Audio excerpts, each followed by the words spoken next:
So good afternoon. As I previously said, my name is Dr. Adam Potthast, and I have a confession to make. I believe in real moral facts. I believe that many questions about right and wrong, good and evil, what we're required to do and what we're required not to do, I believe that many of these questions have real answers. Just like there are answers about how many miles it is from here to Kauffman Stadium, just like the facts about the number of chromosomes in a typical human cell, and just like the fact of how many atoms are in a molecule of water. So this may sound a little bit controversial to many of you because you're used to thinking about facts in terms of scientific facts. The idea of moral facts might even sound a little contradictory to some of you because everyone has different opinions about morality, right? However, I think you probably agree with me because my view is decently common. For instance, everyone has different opinions about morality, but if I were to draw a samurai sword from my scabbard on my back and decapitate Pastor Curry in front of all of you here in cold blood when he poses absolutely no threat to me or anyone else, I hope you'd all agree that this is terribly wrong and immoral. In fact, if someone wanted to defend my actions, I really hope that you think he or she is crazy and just as ignorant as the person who says that there are 6,000 chromosomes in the typical human cell. I'm fairly sure that Pastor Curry and I are going to agree about this, that there are moral facts. One of them is that it's wrong to kill people with samurai swords when no one's life is at stake, and the person poses absolutely no threat to anyone. If you find yourself sort of saying, we can adjust it. It's wrong to kill children with samurai swords when they pose no threat to anyone. That it's wrong to decapitate presidential candidates, no matter whether you disagree with them or something like that. That's one of those facts, that it's wrong to kill people with samurai swords when no one's life is at stake, and the person poses absolutely no threat to anyone else. These facts, in many cases, are actually going to be pretty complex. But scientific facts are also reasonably complex. I believe that morality is objective, that there are moral facts, but this doesn't entail that I believe morality is composed of simple, absolute truths, like lying is always wrong. For instance, I probably believe it's perfectly acceptable for me to lie to you if I'm throwing you a surprise party, and I need you to kind of be kept in the surprise for your own benefit. So Pastor Curry and I agree about this, at least I think we do. It's possible that simple absolute part is a place where we differ, but I don't think so. So what we disagree about is what makes these moral facts true. What makes these facts? In science, there's an empirical world that we can investigate to find out what's true. In ethics and morality, it's not that easy. Pastor Curry is going to tell you that what makes these moral facts true is God's will, something about God's will. And I'm going to argue that what makes these facts true is human reason. Actually, probably just plain reason. So far, I'm unaware of any other beings that can use reason like human beings do. But I'm open to the fact that there could be alien morality or alien reason or super whales that we haven't figured out what they do yet. So human reason is what I'm arguing is the basis for morality. Now, I don't blame you for thinking, this guy is arguing for the dumbest reason ever. Do we really pay him for this? I mean, morality can be based on human reason. Does he know about the average Justin Bieber fan? Does he keep up with the Kardashians? Has he been on the internet in the last 10 years? Human reason is the biggest joke in the world. There's no way we can base morality on human reason alone. So I do have to clarify somewhat. I will not, for the record, be arguing that we should trust the moral views of Justin Bieber. In fact, this is actually the whole basis of my position. You shouldn't trust Justin Bieber or Kim Kardashian about morality any more than you should trust your mother or your father or your pastor or your philosophy professor. In fact, my position entails that you shouldn't even trust yourself. Necessarily trust yourself to get the right answer when it comes to moral positions. In exactly the same way you shouldn't listen to just anyone about what the scientific facts are. You also shouldn't listen to anyone about what the moral truths are. Instead, you should trust a standard that we all aspire to, but few of us ever really achieve, the standard of reason. Not my reason, your reason, or even Mahatma Gandhi's reason, just reason. So in the interest of time, I'm going to skip what reason is because that's an awfully deep question. Reason has two features of importance for me in this argument. It's something that's the same for all of us. We all have the same capacity for reason. And second, it's still very much an individual experience to try to wield reason. Suffice it to say that it's an impartial standard for assessing the truth or falsity of claims in ways that matter to all of us and motivate each one of us. Which is probably debatable, but we can talk about that question and answer. So instead, I'm going to argue that we should consider it to be the foundation of morality, and again, not your imperfect reason or my imperfect reason, but reason itself. Reason very much lives inside of each one of us, but we don't always give it the rein that it needs. So here's my argument. First, morality consists most importantly of the things we should do, no matter what we may want to do.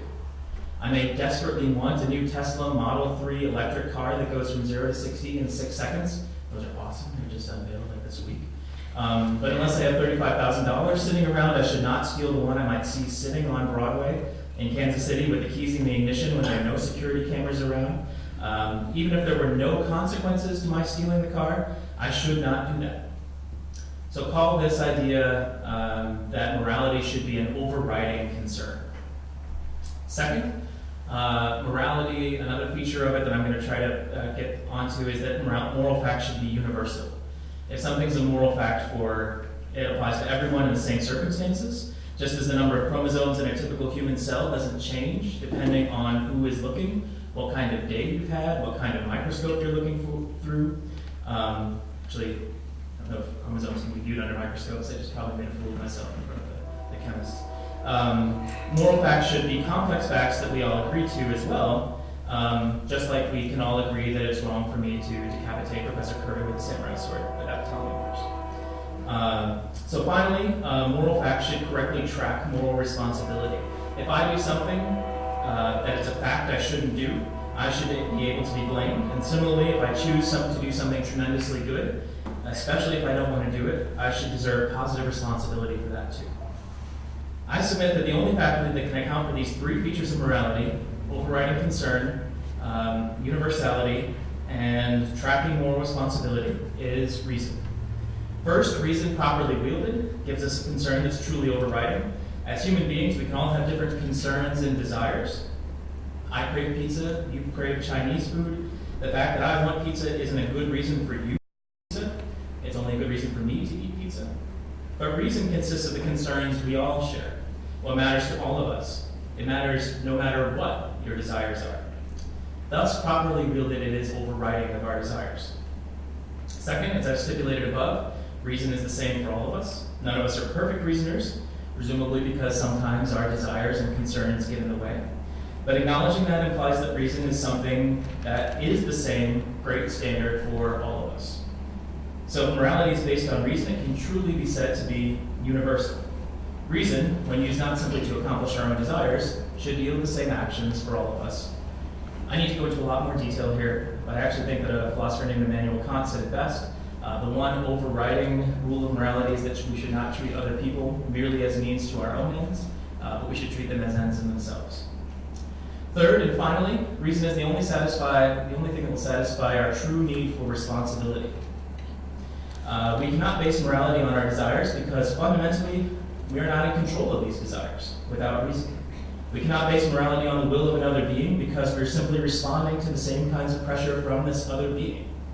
We act in certain ways because we love someone, hate someone, want someone to like us, want to get to paradise, want to avoid eternal torture, and so on. But it's only reason that makes a choice truly ours, because we're in control of it. Because reason is universal, it's also very much owned by each one of us and is available to use by each one of us making choices. Reason doesn't exist outside of humanity in the air somewhere. It exists as a standard inside each of us. So this is my argument. Only reason meets the requirements for what morality should be. And just to add a little further evidence, I believe that this is a view that can be shared by believers and atheists alike. You don't need to deny God's importance to morality in order to believe that reason is at the foundation of morality. In fact, I believe the best explanation of why people believe God is in charge of the moral rules is that if God exists, she really is the best reasoner, the best possible reasoner. So it's not her will that's the foundation of morality. It's the fact that she too expects to live up to these standards of reason. So to sum up, I've argued that we should all believe in moral facts, that these facts rely on reason in order to be true, and that this explanation should be welcomed by believers and non-believers alike, even Justin Bieber fans, who could stand to use a lot more reason before they make decisions. Thank you.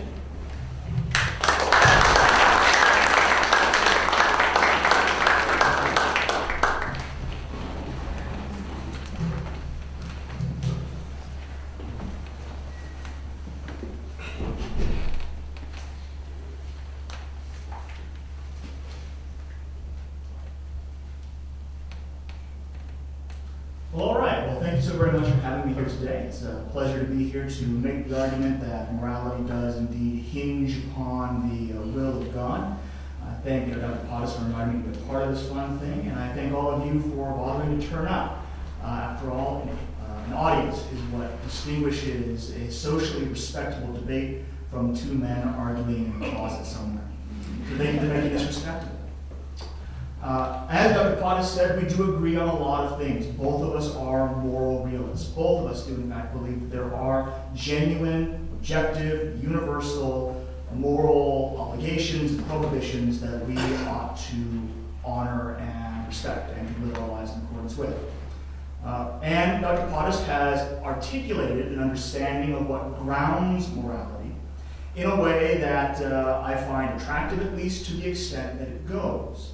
I will agree with Dr. Potthast that morality is, in a sense, reasonable, and that morality is, in a sense, the kind of thing that we all have access to, that it is not somehow being kept away somewhere in a vault and only a select few have access to it, whether those few be professors or believers in God or what have you. Still, while my opponent's view of morality and what grounds morality is, I think, respectable and correct insofar as it goes, I think that he is leaving something out that's quite important. When he says that morality is reasonable, that it is grounded in reason, I think he is making a fundamental mistake by leaving out the true heart of the matter.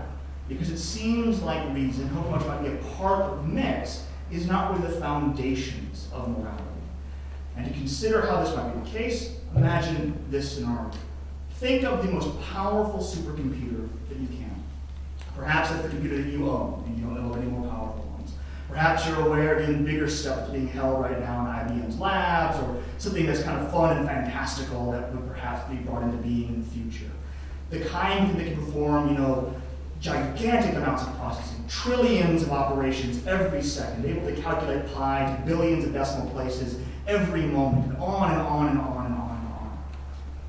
Now imagine this machine, as it is calculating and calculating and calculating and calculating, does it seem likely that it will ever come to have the desire to do something? The belief that something ought to be done? Sure, it can calculate pi on towards infinity, but will it ever come to the conclusion that pi ought to be calculated? That pi should be calculated? I think probably not. Because the simple calculation of information, the simple processing of facts on the basis of reason, while it might help us to adjudicate between various options presented to us, and can perhaps help us to achieve certain predetermined goals by helping to identify the means by which to do so, reason itself, reason in the abstract, reason per se, does not help us to identify those goals from the beginning. Instead, those goals, those end desires, are set by something else. They're set by will. They are set by desire itself. And so, to put things on a more realistic moral footing, while we might have a supercomputer that is tasked with calculating matters pertaining to economics, and that computer could help us identify the most efficient way of feeding the poor, it doesn't seem like the supercomputer could help to determine whether or not the poor should be fed. That seems like a different kind of question, not the purview of strict reason that could be embodied in a machine, at least the kind that we have today. So because of this, because ultimate goals, including moral goals, as opposed to mere instrumental means, are not a matter of reason but of will, we find ourselves in a strange kind of conundrum. Because the question then becomes, while reason is universal in some sense, goals, will, desire is not. And so therefore, whose goals, whose will, whose desire should become the real foundation of our moral views? Who gets to decide what we ought to do and ought not to do? Who gets to decide what we should be pursuing in life and what we should not be pursuing? Who gets to decide the teleology, you might say, the end goal, the end target of a truly just and moral and so on life? There seems to be a problem here because, of course, even if we reflect upon the possibilities available to us in our normal everyday experience, we seem to come up short. Who gets to decide? Whose will gets to be supreme here in deciding what are the ultimate goals of human life? Do you get to do that, Cody? Do you get to do that, Dr. Potthast? Do I? I think not. Because I think we recognize that human will has liabilities, has limitations, the likes of which make it not the sort of thing that would ground morality. As Dr. Potthast mentioned, when it comes to morality, we're talking about something that seems universal, that seems objective, that seems, in a sense, eternal, the kind of thing that could perhaps apply even under extraordinarily exotic counterfactuals. Is it immoral for us to torture a baby to death for fun right now? I would say yes. What if we go back 5 billion years when there were no babies? If there were babies, would it still be wrong? I would say yes. Certain things would seem to be right and certain things would seem to be wrong, not simply in all potential areas of actuality, but in all matters of possibility, in all possible worlds, to use a certain kind of language. And so when it comes to grounding things in will, human will seems not to measure up because our wills are contradictory, they'll be fickle, they don't exist eternally. We can disagree with one another, and sometimes very sharply about matters of extreme importance, and on and on and on. So if we're going to try to ground morality, we're trying, I think, to bring together two things, two suites, we might say, of characteristics that don't normally go together. On the one hand, the ground of morality is going to have to be something that is universal, eternal, authoritative, and on and on and on. Well, at the same time, it has to be the kind of thing that can set goals, which can be, at least analogically, a will or a desire.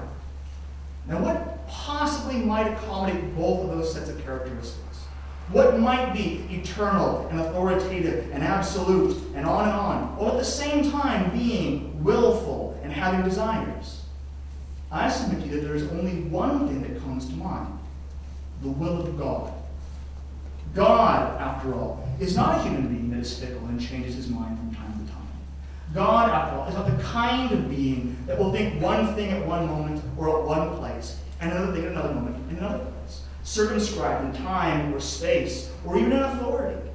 But God, by his very nature, if he exists, is the kind of being that exists in all times and in all places. And as God is unchanging and eternal, thus his will, his fundamental desires, are also unchanging and eternal. God is the supreme authority, so to speak, and thus his will is supremely authoritative. And thus, since if God exists, it was God's will that brought the universe into being, the will of God, we could say, is more fundamental than fundamental physics itself, more objective than objective material reality. And God's will would, in a sense, be woven into the very fabric of material existence. And as God is, by definition, logically necessary, both with reference to his own existence and also to his essence, which would include his loving, just character, which would produce of its own character loving and just wills and desires, that moral will that we might see in God would apply not simply in all points of actuality, but in all points of possibility, and thus in all possible worlds, providing us with exactly the kind of thing we need to ground morality that is truly universal. So, since morality hinges critically on the need for ultimate goals, since ultimate goals are matters of the will more than reason, and since the will of God is the only sort of will that could credibly undergird the sort of thing that morality actually is, universal, unchanging, authoritative, and so on, the will of God is the most plausible, most reasonable candidate for the ground of morality. God determines what the world should be, and then he brings it into being that it might become as he desires it to be. And through his subtle though limitless power, God ensures that his will, his desires concerning the way the world ought to be, how people ought to be, trickle down into our awareness in one way or another. Perhaps he whispers that into our ears directly, immediately, in the form of conscience, as John Adams believed. Perhaps instead he has revealed his will to our ancestors in some very early era of our history, and that revelation has been passed down with greater or lesser degrees of accuracy from generation to generation.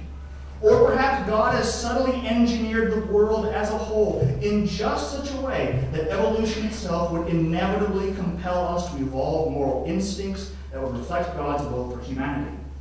Business, to be sure, given all the moving parts, but God's omnipotent and omniscient after all. So, to borrow a quote from Immanuel Kant, again, discussing the connection between God and morality, God alone can render such a teleological unity possible.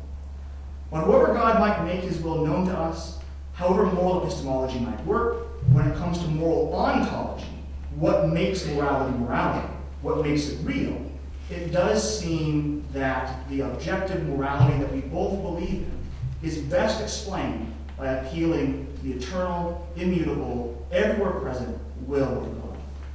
Thank you.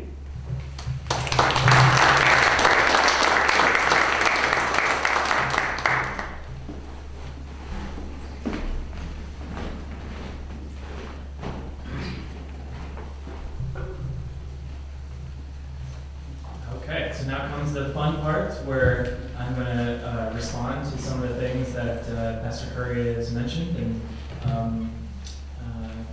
admit that he's, definitely pointed out some things that any reasonable, dare I say, member of the audience would see as a little bit of a problem in the case that I presented.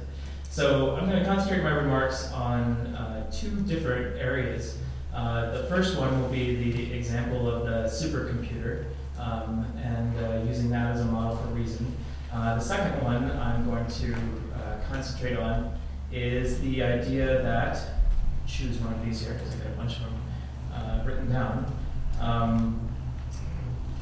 The idea that it is God's desires and preferences that really matter in the end is to setting the agenda for morality and anchoring morality. So, actually, let me make sure that I can keep time here. I'm off pace, I haven't practiced this one. I got it. Yeah? 5 minutes? Well, ways to keep in track, but I'm just concerned that I'm going to go over two because, I'm a philosophy professor, I can't shut up. With the idea of the supercomputer, the claim that Pastor Curry's made is that this is a good model for what it looks like when reason acts alone, and it's a very common view. It's a view that was argued for extensively by a philosopher named David Hume, that reason by itself is impotent. Reason doesn't have an agenda. Reason doesn't have goals.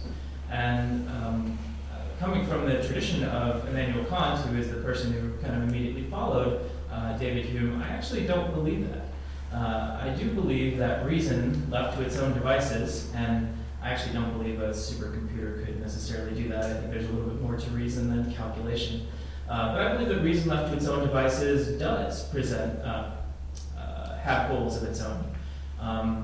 And it's a really tough goal to talk about because it's very, very general. What it basically means is that we have to specify the goal of something without any desires. And normally we're thinking about goals as related to desires. But the fundamental thing that I think you come to when you're looking at reason and thinking about itself is that we find that reason inevitably values itself. Reason values reason. And if reason values reason in me, because reason is shared by all of us, I have to value that same reason in you. I have to value whatever you want to do with your life that has implications for my life or for anybody else's life. Essentially then, I have to make my actions, this is the goal of reason, I believe, the goal of reason is to make my actions support your actions as long as they support the actions of everyone else acting as well. Essentially what this means is that reason, when kind of acting together, will have a goal of everybody operating in a sort of mutual harmony, where I don't interfere with your goals, you don't interfere with my goals, and in fact we help each other achieve our goals. No matter what no matter what those goals are. My goal is to decapitate someone with a samurai sword. That's not going to promote your own goals. So reason left to itself promotes all of the goals that preserve that same right for everybody else. That's what I think the ultimately reasonable person would come to as a goal. The second thing I want to talk about then, call that first part the idea that reason is practical, that reason actually has goals of its own.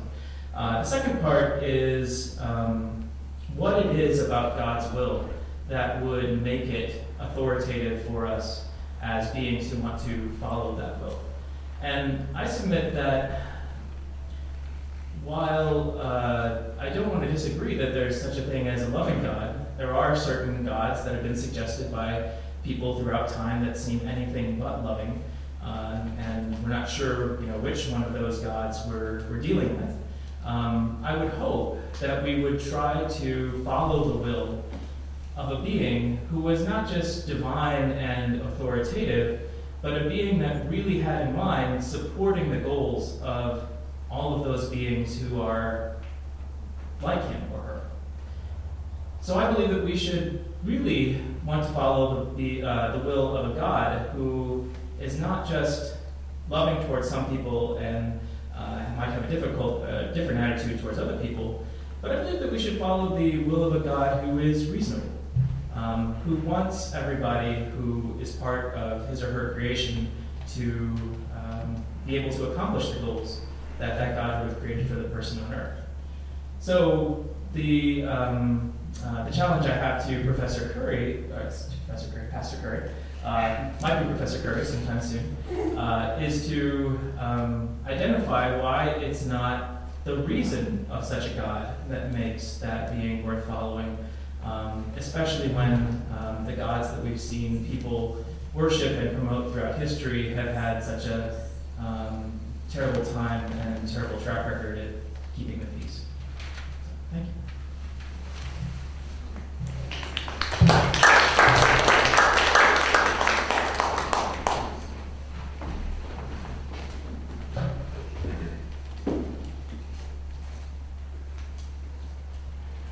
All right, well, like Potthast, you mentioned that there are three different things that are required for reason, three different reasons that reason is itself likely the foundation of morality. It has to be an overriding concern, you said, and then it has to be universal, and it has to track our moral responsibility. To me, that seems like you're clearly smuggling a conclusion into the premises. What makes morality moral? Well, it tracks our moral concern. We're just moving moral into the premises. You're not actually providing an explanation, you're just pushing the problem back rhetorically. When you say that reason values reason, I have to ask this who? There are plenty of people who are quite reasonable, it would seem. They can do long division as well as the rest of us. They can do math calculus. They can pursue physical inquiry in the sciences or in history and so forth. And they choose to commit suicide because they have come to the conclusion that they would rather be dead than alive. That doesn't seem to me as an unreasonable conclusion, an irrational one. It might be wrong in a moral sense, but I don't think they're having any kind of misfiring of the rationality. It does seem to me that reason, strictly considered, is far more instrumental than Dr. Potts is allowing. Because when he says that reason values reason and wishes to see other people able to exercise their reason so long as it doesn't undermine their own well-being and so forth, it really does seem like reason is being redefined here as love. Now, I would, of course, agree that love is very foundational to morality. Being a believer in God, thinking that God is love, as 1 John says, and believing that morality is rooted in God, I'm happy to say that morality is rooted in love. But I don't think that love and reason are synonyms. They seem like distinct concepts. And to help that idea along, I'd like you to consider the idea of an evil genius. If it really is true that reason and morality are, in a sense, synonymous, and what's more so, that reason and morality and love are all, in a sense, synonymous, then the idea of a kind of comic book supervillain, the evil genius, is, strictly speaking, logically incoherent. Because it would mean you believe in somebody, at least that it's possible that someone might exist, that is extremely rationally irrational, which just seems incoherent. If we can imagine an evil genius, if we can imagine a Lex Luthor, or some kind of super villainous guy who's incredibly intelligent, then that does seem to provide evidence that reason and morality, reason and love, are not synonyms, that these are distinct concepts. And however much we may want to ground morality in love, that is not the same thing as grounding it in reason itself. Now, Dr. Potthast says there are many conceptions of God out there. I agree.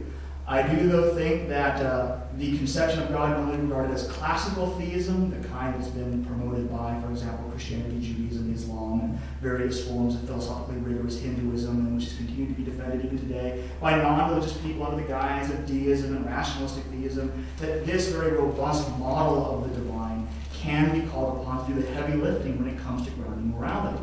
Now, it seems to me that if it is the case that morality can only exist if God, as conceived by classical theism, exists, and we also believe that morality exists, that itself gives us good reason to think that God also exists and allows us to sort of navigate through the confusing morass of the various different deities offered to us throughout time. I've got another minute here to think something else. All right. Dr. Potthast objects to the idea that morality might be grounded in some sense in the authority of something outside of ourselves. Because if that were the case, then we wouldn't have control over morality. It wouldn't be something that's kind of internal to us. My response is simply to say, so what? We would agree that physics is objective, but we don't have any kind of personal, heartfelt control over the laws of physics. It's simply there to be discovered, to be recognized, and to be navigated. If that can be true of physics, then how does it still be real, objective, and so on? Why can't it be true of morality as well? That it is being handed to us as a thing to be accepted rather than being kind of brought up from within our own hearts. And we allow that to take place in other areas of knowledge. I see no reason other than mere arbitrariness to deny that possibility in the matter of ethics. So again, I would argue that we've seen no good reason to think that morality is grounded in reason as it is traditionally understood as distinct from love. And I think we have good reason to think that it can only be grounded in the kind of will that is only found in the classical conception of God. Thank you.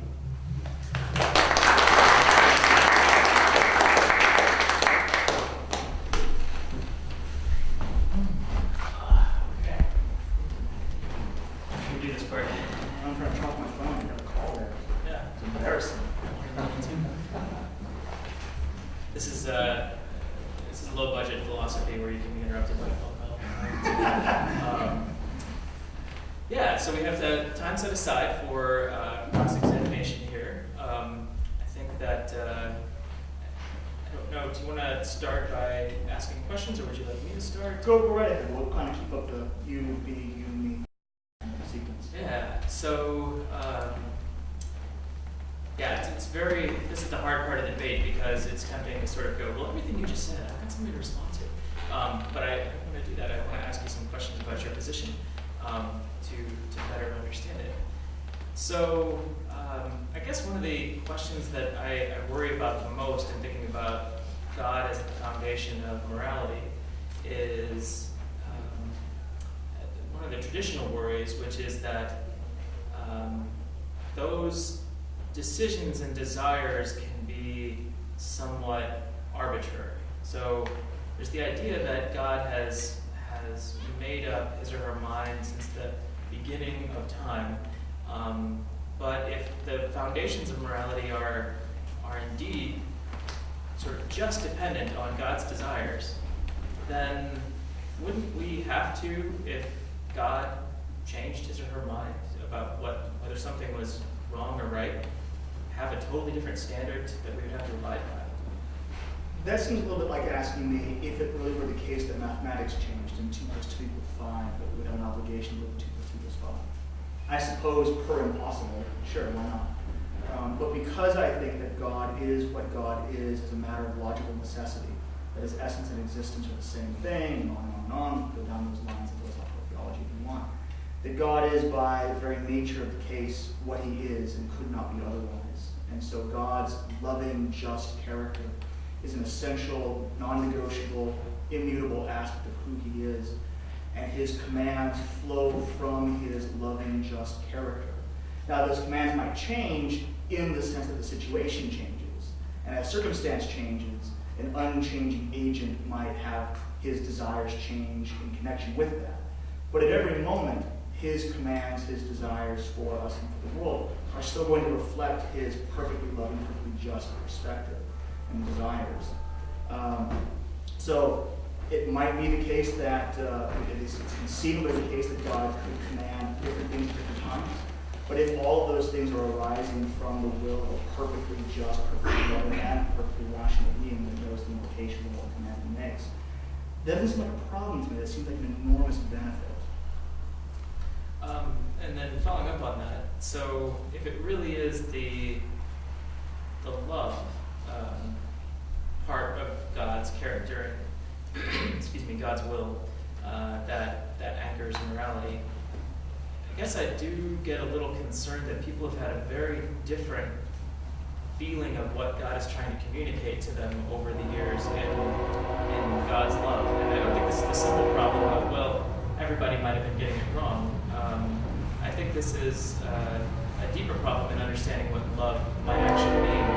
So, at some points throughout human history, God has seemed to have a love for one set of people rather than all of God's people. According to some commentators, we're supposed to think that God doesn't like African Americans or homosexuals or something else like that, and that somehow is still perfectly consistent with. God loves them, but he wants these people to, he or she wants these people to not act in the way that they're acting. So, given that we can't seem to even agree on what God is saying with regards to love, doesn't that make it a weaker foundation as far as the real source of morality we're all hoping for, which treats people equally and promotes everybody's interests? So it sounds like what you're getting to is moral epistemology more than moral ontology. How do we know? How do we have access to this? Well, I'm trying to connect the two. I'm probably doing a bad job of it, but that's trying to get at, does some sort of hints about the epistemology, should that make us worry about the underlying ontology? Oh, I would say absolutely not. I mean, we've had people believe all kinds of crazy stuff about science, but that doesn't make us believe that the world around us is all just an invention out of our own consciousness, spinning the world out of our own consciousness. We would grant, I think, both of us, that despite mankind's long and dubious history with geocentrism and various kinds of goofball science denialism and stuff like that, we would still admit that there is an objective world out there to be known. And if we're not going to let the glaring errors, even sometimes long-standing errors of ostensible science lead us into scientific skepticism, I don't see why we should allow the long-standing glaring errors of theological ethics to lead us to be skeptics concerning the grounding of ethics in God. But I worry that what gets us out of the problem in the case of science is reason, and that we no longer, or we might be substituting that resource in when we're talking about bridging the gap when it comes to God, because we end up saying, well, I don't know what God is actually commanding, but it's not like he would be, or she would be commanding something unreasonable, like treating people unfairly or not loving a certain set of people. So I guess I'm sort of wondering if we're not smuggling in reason in the same way that it saves us in the case of science. Because we know people who are crazy and doubting whether the earth is round. You know, reason is what gets us beyond that doubt. And I worry that it's also what we need to get us beyond the doubt that God is going to be the kind of God we want to follow. Is there a question in No. I think we're good point. Yeah, well, aren't you smuggling in reason? But that's... well, I'll respond to that. As I said, I'm happy to concede that morality is reasonable in some sense. And I think that we can use reason, especially when it comes to our moral epistemology. I just think that reason is grounding morality. I don't think reason is what makes morality moral. But I think we can access it in the same way that reason isn't making gravity what it is, but reason allows us to know what gravity is. We can apply the same kinds of distinctions when it comes to morality. Yeah. Is that the time we have for? So should we switch up? Sure. All right. Switch up. It really does seem like you're redefining reason to incorporate this notion of love, and clearly you wouldn't agree with that.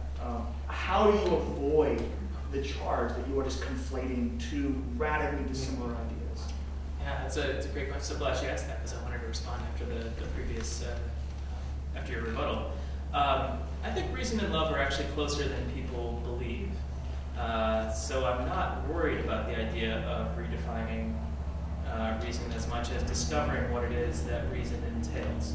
And I think that if we count, it depends on what we count love as. There are people who say that love, and by the way, if you're interested in this, I have a whole class called The Philosophy of Love and Sex next semester, in which we delve into the rational and emotional aspects of love. I know, but it was just, I had to go for it. I believe that reason actually entails that we should be, or we'll work it out, that we should be loving beings. And I think that there's a sort of rational type of love that we have for people even when we might sort of take their guts.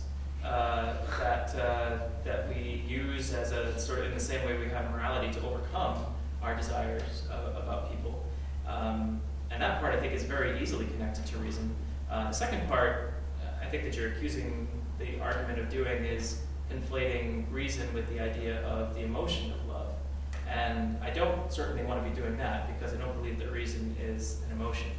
However, I do believe that reason considered as the thing that wants to promote everybody's interests as everybody's basic interests, does actually end up talking about the kind of generic universal love that a God would have for people. Luckily, we have campus safety here. So I do believe that reason entails that we should be loving. I don't believe that I'm conflating the two. So would you then say that there really is something that is logically incoherent with the idea of an evil genius? Yes.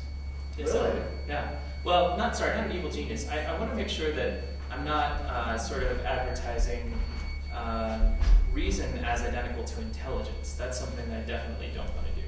I believe an evil genius insofar as they're intelligent is perfectly logically coherent. I believe that we have several who are, active in the world today. But not a whole lot. But the idea of an evil, perfect reasoner, I don't think exists. And I believe in what Kant calls radical evil, which is when reason decides to subvert itself to just pursuing the passions. I think that when reason can be hijacked by the passions, and that can lead to true evil.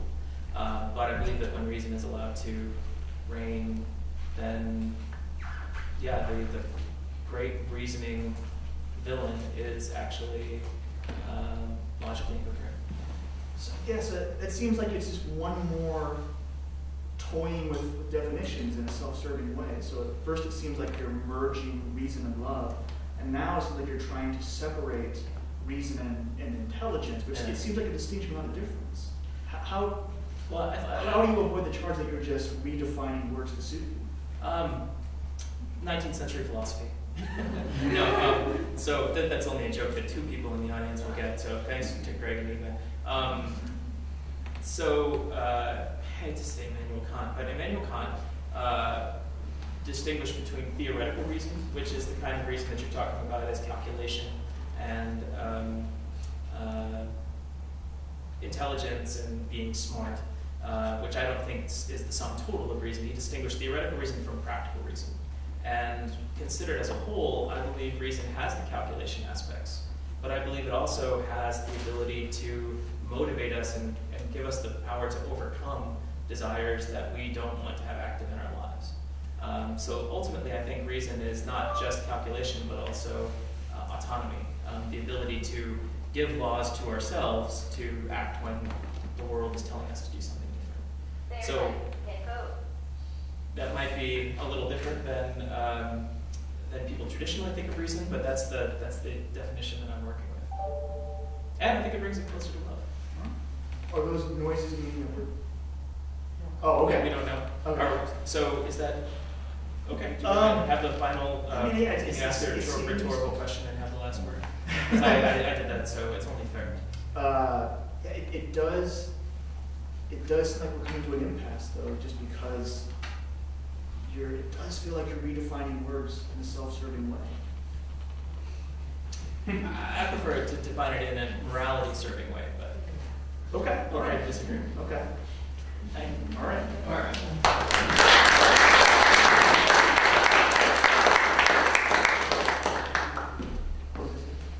Oh, closing statement. I didn't think about closing statement. I'm just gonna go straight to question and answer. Okay.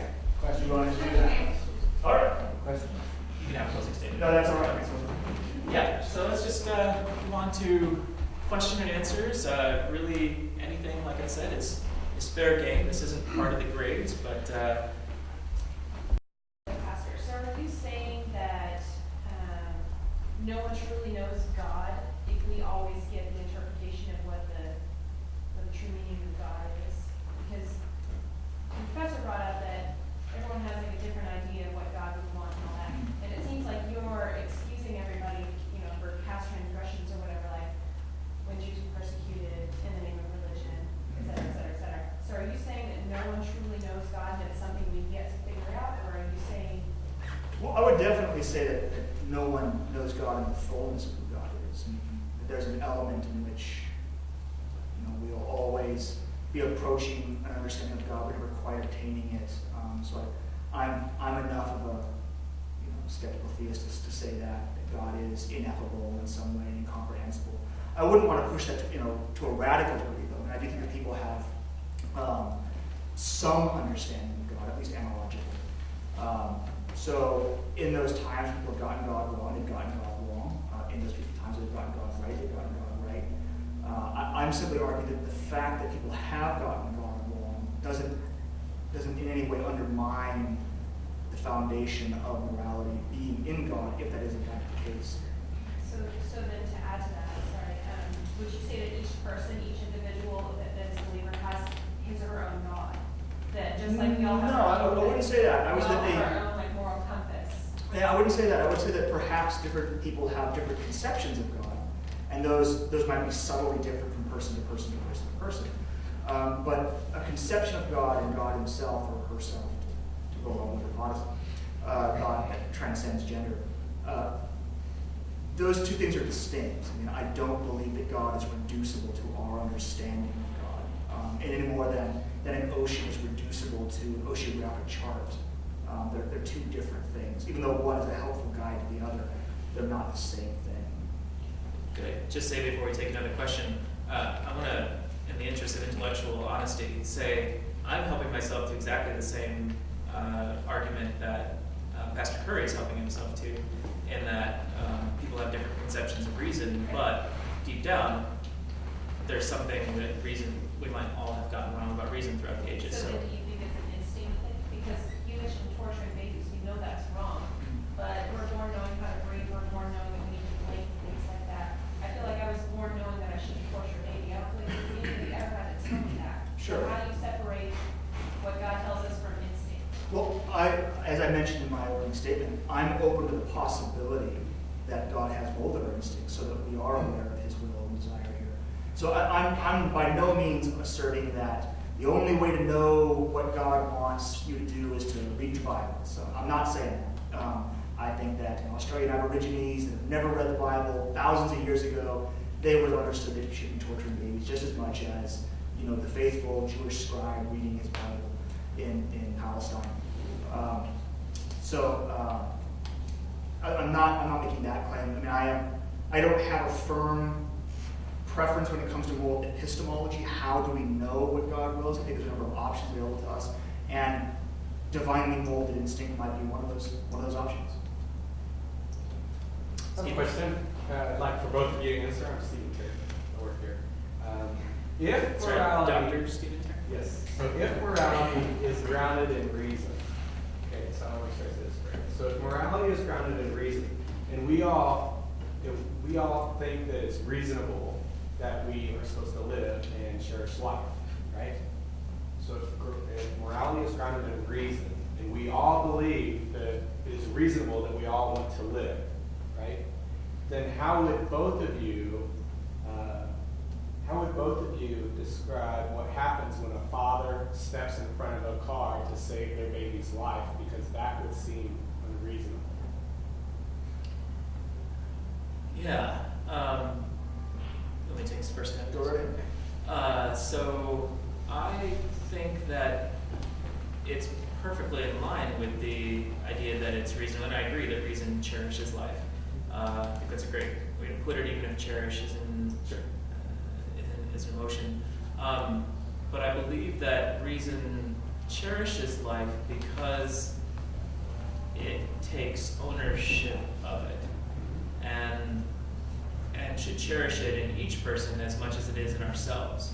So I believe that what would happen when the father would step in front of the car or train, to say, his son or his child, is to, I believe that's in some ways the ultimate expression of valuing what you see in yourself just as much in another person. So I believe it's extremely compatible with the idea that reason is the same in all of us to ultimately say, while my interests are valuable, other people's interests I really do have to acknowledge are just as valuable.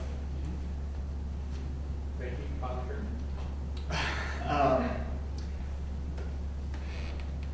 Answered from my perspective. Huh? I said you're answering from my perspective. Yeah, I don't know if I would say that. I don't know if I would say that the father stepping in front of the speeding car is strictly rational. It seems that it's motivated by love more than reason, which is why I think it's important for us to maintain the distinction between those two things. I think it's appropriate. I think that kind of love is laudable, and I think that in some ways we can mount a meaningful argument that it is perhaps morally obligatory for that father to step in front of the car. I think that authorities have obligations to those underneath their authority. I think we see, in a sense, even God himself living out this kind of a life in the person of Jesus Christ, when he steps in front of the speeding car, as it were, on the cross, because that is a reflection of his own deepest desires and will to see his people flourish. But I don't know if I would call that a rational decision so much as it is a love-based decision. Insofar, if it would be an instinctual decision, I would take I was thinking of slowing down, so you're like, do I want to step in front of the car? I had like a long time to kind of think about that, which I think in some ways we do when we're parents. It's always a slow-moving car coming towards something.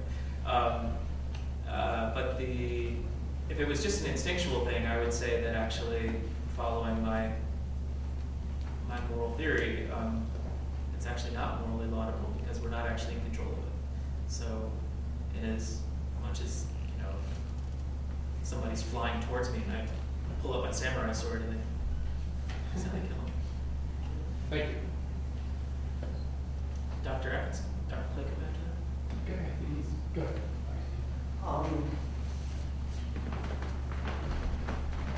Thanks for coming. Both of terrific guests. Well, I do know that for equal time rule, you may have a class in philosophy of love and sex. Pastor Curry has a church. Very good. That's my plug, It's 100 yards uphill from my house. That's- So that's also available. 10:30 every Sunday. I wonder if you both in a way didn't make a fundamental misstep in trying to invoke science and scientific reasoning as some sort of power. Because you both want to work in an ahistorical realm, and science is not that realm. So examples like a supercomputer, we don't know what artificial intelligence is going to generate in terms of computers with designers. Gravity, overturned or we just confirmed the theoretical model of gravity that Einstein proposed 100 years ago. And now gravity is not what it was.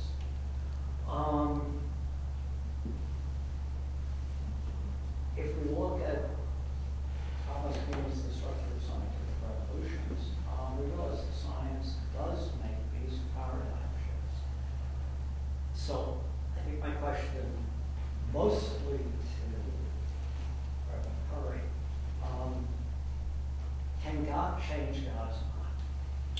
That's a great question. Yeah, it's a question that theologians have argued about for a long time, because we seem to have certain examples in Scripture where we are told that God intended to do one thing and then God changes his mind or he repents. I'm inclined towards the view that those descriptions in the Bible are what are called anthropopathisms, that they're descriptions of God's unchanging reality in metaphorical ways that make it more accessible to us as human beings. So I would say that God changes his mind in the sense that the circumstances in which he is engaged change. And so his relation to that changes. So, I mean, even, let's say that I were to sit absolutely still and you were to get up and you were to walk away. The relationship between us would change. The amount of distance between us would increase, even though I didn't move. And in that sense, God's relationship to the world changes as the world changes, even though God remains immutable, I would say. So God changes his mind in that sense, but I don't think that God is the kind of being that would arbitrarily reverse a decision in the absence of changing circumstance. So the idea is that God could sort of be writing a play in which God plays a couple of different roles in order to produce a better lesson.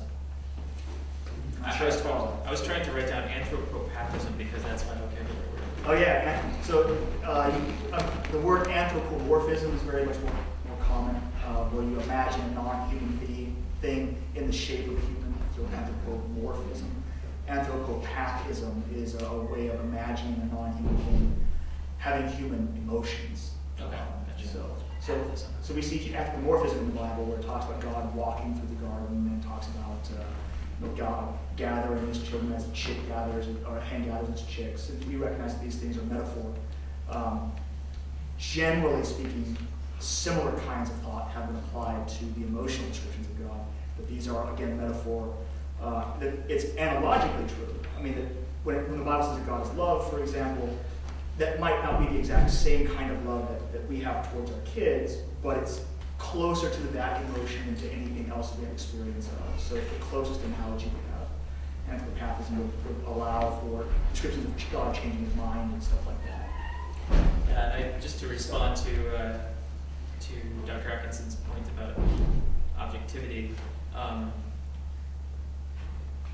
if Kuhn is right, then science isn't as objective as we'd like it to be. It's not discovering some set of real, unchanging facts about the world. Then that's fine for me, because I at least want people to think of morality as at least as objective as whatever science's level of objectivity is. If science doesn't turn out to be totally objective and we don't have to standard other than mathematics, then I might have to rethink that. But I'm not too worried. But also I do have worries about Kuhn's project and how much literature professors make use of it to kind of undermine some of the things that really aren't changing so much about science. Well, But let me get to some other questions. Science is an attempt to describe reality. My question is something I've toiled with for years is the difference between truth or knowledge and belief. And I don't know if you guys would care to tackle, does one need the other with reason or God? Yeah, for me, I kind of going on to the idea that science is an attempt to Describe the world. Describe reality. That's what scientists embark. Yeah, I actually believe that as... But I just want to talk about this truth and... Right. Does one need the other? Yeah, I believe that morality is a way to describe reality too. It's just a different set of roads in reality than science is looking at. So mapping onto that, people believe many things about the way the world, about what's real.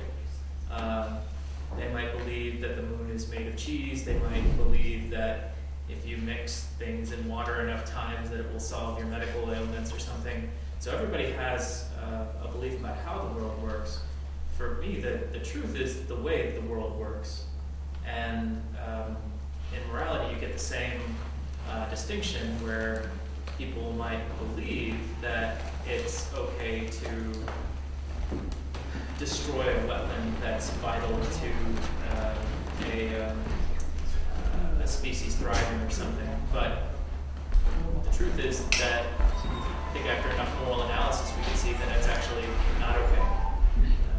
So that's my stake on belief is sort of a subjective orientation towards the world, and the truth is an objective orientation towards it. Yeah, I mean, normally, and it keeps going on. It's distractions, it's purposeful. Yeah, it's right. Yeah. It's mostly this police officer training, That's they're right. going on lights, and That's- bad guys that pop up the windows. Yeah, I think generally, you're the philosophy professor here, historically, or at least for a while now, knowledge has been defined as justified truth.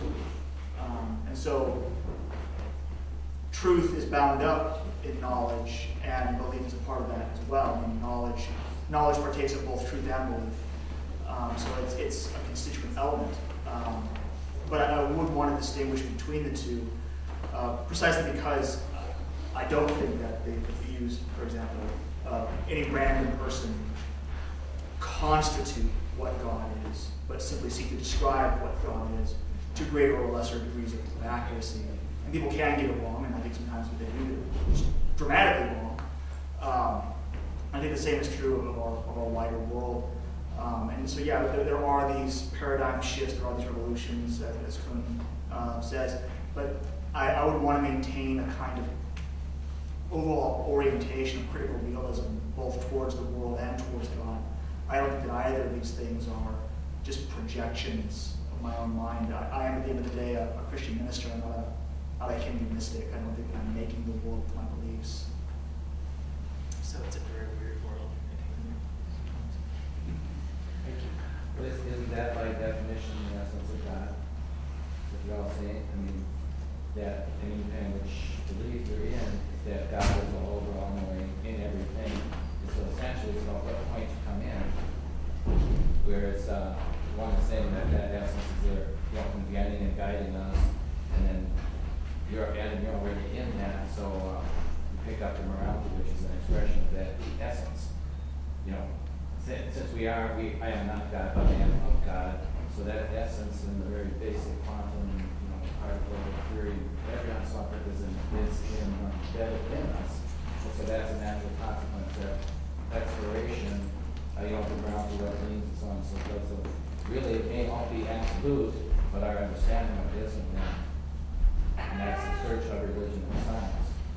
Yeah, I think the typical analogy is the group of blind men that are let in to look at the elephant, and they all get a different part of the elephant. And so one blind person says, "Oh no, an elephant is big like a snake," and the other one says, "Oh no, an elephant is round, or big and round like a tree." And the other one says, "Elephants really stink." If we all have some sort of experience of God, then the idea is that they converge. I worry about them converging. But the elephant is there. Right, in that room, yes. Yeah. And in this room. Sometimes. No, that's big things. What I'm saying is that the truth, and also when you're talking about the definitions, it is hard to agree on what the definition is. So that's part of the makes and there too. But the truth is, as being the definition of the universe and us and all that in it, is probably absolute, but we have no idea. I mean, have some idea what it is. Other boy. That's a good segue. Hey. Did you have a question? I did. I have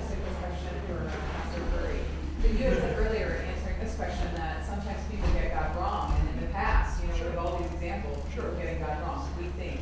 How do we know that those people got God wrong? And how do we know, and isn't it reason that's telling us that those people got God wrong?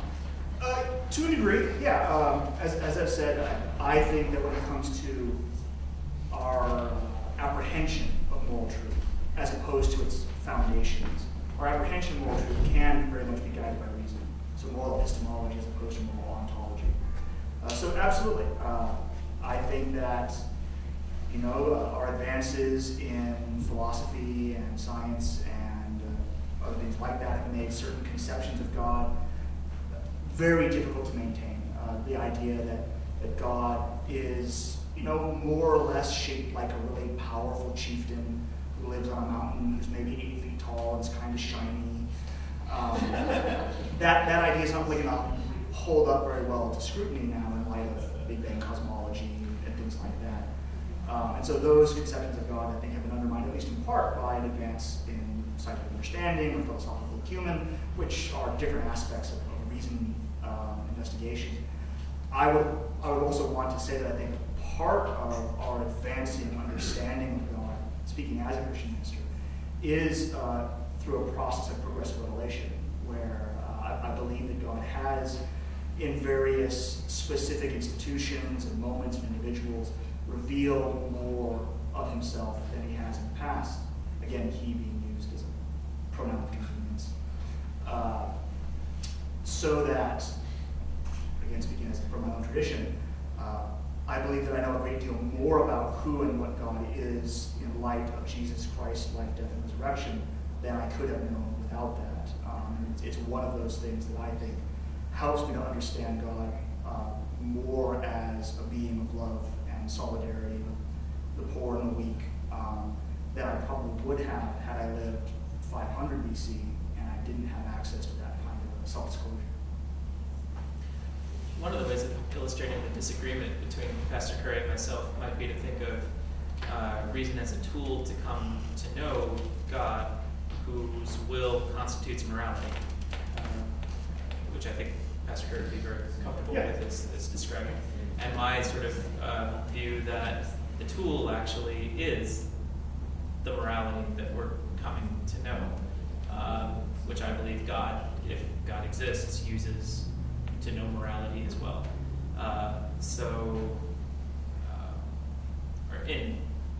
That's actually a complicated thought. But yeah, so that's one way of kind of mapping out, I think, our difference on this issue is that fundamentally, does morality come from someone, from an authority,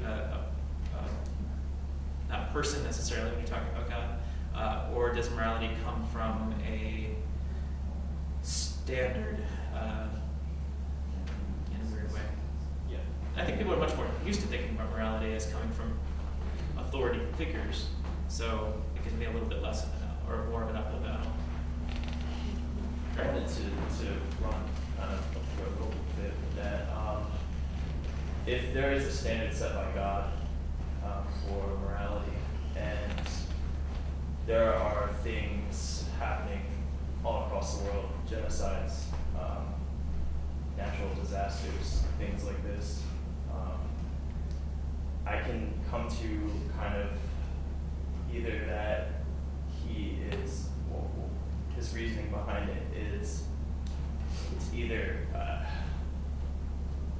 think that he either can't do anything about this, or that he has, as Dr. Potthast put it, succumb to his inclinations and become radical evil himself. Or is there an alternative that I don't want to be involved in? For the first? I think that normally that view is plenty compatible with God being the source of morality because God has, we can always say that for the example of genocide, this is human beings radically mistaking what it is that a good God would want to happen. So I don't think that part is something that concerns me about the idea of God as the foundation of morality, because we're just messing it all up. I mean, that's totally a human thing to do. But what does concern me is the more natural types of suffering.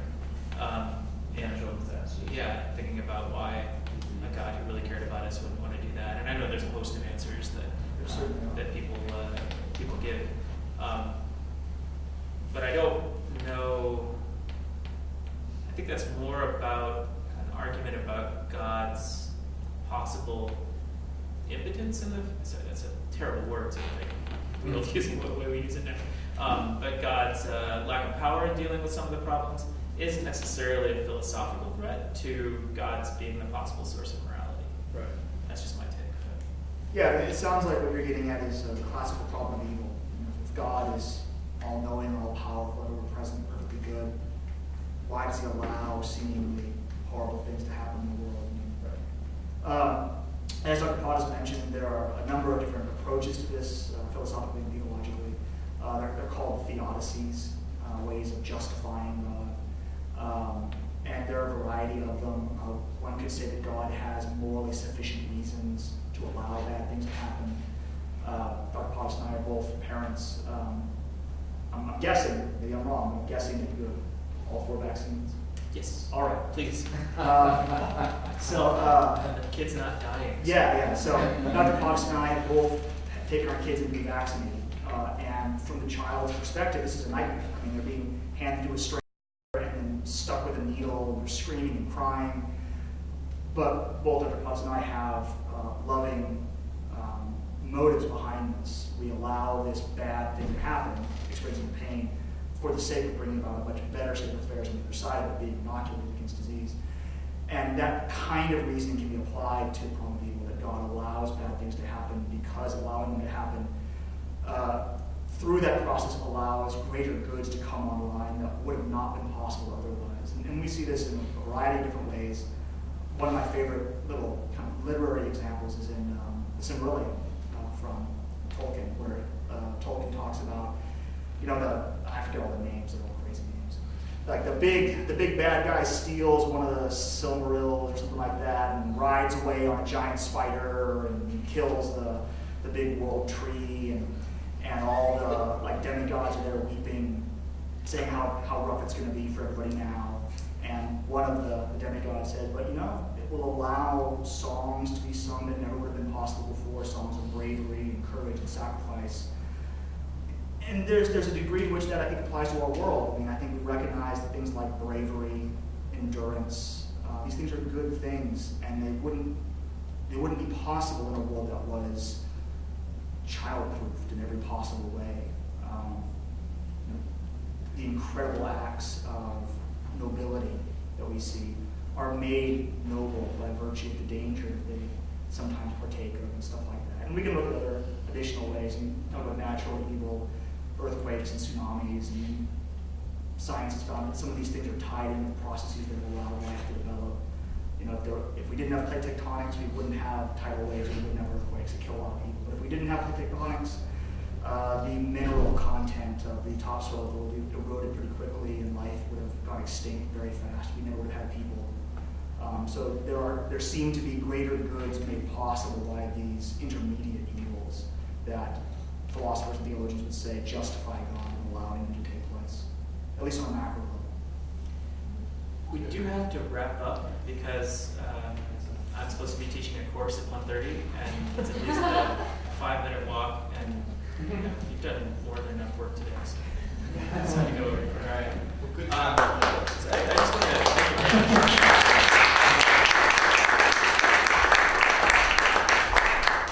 And as always, one of the things Park University really strives to support is the idea that people who do disagree about things, even as deep as morality and God and reason and religion, that they can be people that come together and have constructive talks about this, so we can build, the society that we all are going to live in, no matter what our beliefs are on those issues. So that's one of the things that we always try to model in these debates, and I hope that served as an example of that too. When there's a world that has people barking at each other on cable news, nonstop, this kind of thing is possible too. So thank you all very much for coming. Hang around as long as we can, and please buy the remainder of our baked goods so the Philosophy Club can keep putting on these events. Thank you.